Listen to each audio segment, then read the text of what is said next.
What's up, everybody? This is Rob Shack. So today we're doing the last race in my what race is this? Stars and Stripes in Gran Turismo 4. This is one of the last American races that are kind of plausible at this point. So be sure to like, subscribe, comment, and share. Help me get to 1,000 subs.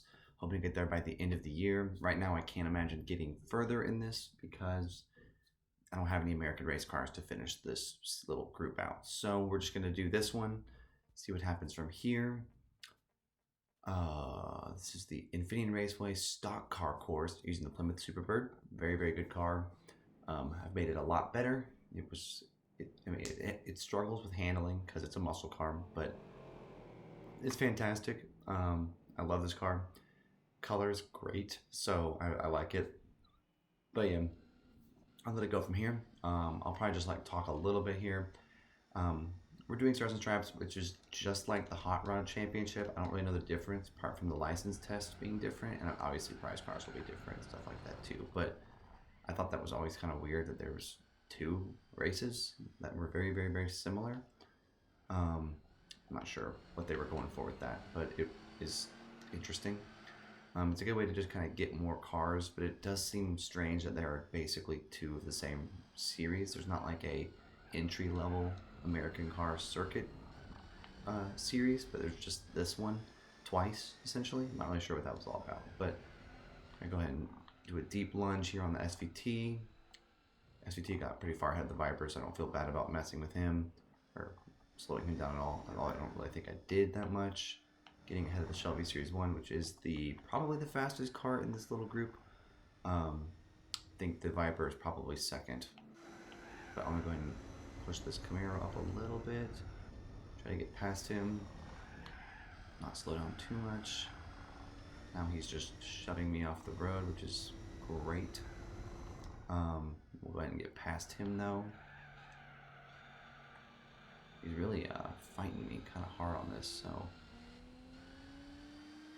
I'll just give him a little boost to kind of make up for kind of screwing him over there. Push past him, and now we're just coming up on the Pontiac GTO, which is just a Holden with an American badge, and we're gonna he shouldn't be hard to pass. I think the Pontiac is the worst car, apart from like the SRT4 and stuff like that.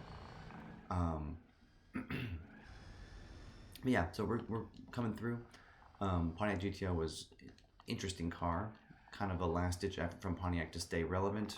I thought it was a pretty cool car, and so was the G6 and the G8 and all that stuff. So they had a good lineup right when they closed, which is unfortunate because Chrysler sucks and they're still around, so it's funny. But yeah, so we're Plymouth Superbird. It's a good car. I didn't get the brakes updated, which it shows because I have to brake forever to do anything, but it's a great car. I have it. I don't know what green this is, but I love the old style colors on muscle cars back in the day where they have like green and orange and like purple and all this stuff. They nailed it. So it's kind of sad that colors and cars nowadays are pretty garbage, but yeah, so we'll try to stay on the road here, which is not going to work because I broke way too late here. Infineon Raceway is cool. I don't know what it's called anymore, but it's not Infineon Raceway, which is why I think it's called Sonoma, if I remember correctly, but they don't even have those races in later Gran Turismo games because I think they bought the rights to Infineon, and it's not Infineon anymore. So y'all are awesome. Thank you for watching. The Plymouth Superbird, it's a good car. We'll be getting the prize car in this race. I'll show the replay and I won't talk during that part of the video, but for this part I don't mind talking. I'm playing it live. It's kind of a test of distraction and focus if I can do it, and it's pretty fun. The Infineon stock car course is cool. I guess it would technically be shorter, but you get a little bit higher in speed on this one because you have some more longer straightaways. It's a good course, honestly. I like Infineon. I wish that they brought it back, but I can imagine that is complicated. There's a lot of, but Polyphony's known to just kind of leave things in the dust. They do a really kind of a bad job of that, honestly. It's pretty funny. There's like a long list of things that there's like whole channels that are devoted to just like cut content and content from old Gran Turismo games that's just still around, that just never came back, and they always kind of like tease it like that. I remember there was a trailer for like a new Acura NSX, and like I think it was maybe in Gran Turismo 6, and they had Seattle Circuit in there, and you're like, wait, what? and then they just never brought Seattle Circuit back. I don't know why. It's just Polyphony is very intriguing. They kind of like to tease like Easter eggs, but then they just never they never get to the bottom of what they were there for. So I just find that stuff very interesting. It's cool stuff. I like Polyphony. I think they do a great job. I really do hope that they continue to work on 7, which I think they're doing a great job so far, adding new content to that game.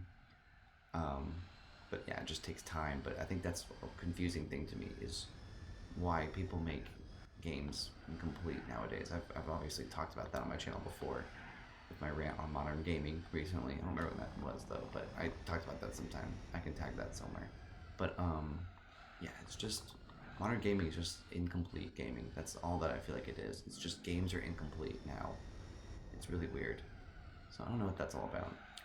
Obviously, games haven't changed in price in like forever, so I guess that's the reason why. I don't know. It's just crazy. But anyway, that's not the point of this video. Gran Turismo 4 is great. I love doing this walkthrough. I hadn't beaten this game as a kid. I got impatient and I was 10, so I didn't work on this game at all. But I'm playing through it now. I'm playing through it slow because it's kind of awesome. They did a really good job in GT4. I think Gran Turismo 4 is super underrated because everyone just loves 3, including me. I still think 3 is just the best ever, but 4 is good. 4 is to 3 what 2 is to 1. They're just the same game with more content. Definitely feel like something just happened there because I thought all the cars were close to each other and now they're not. So I'll have to look into what happened there. But thank y'all for watching. Enjoy the replay. Peace.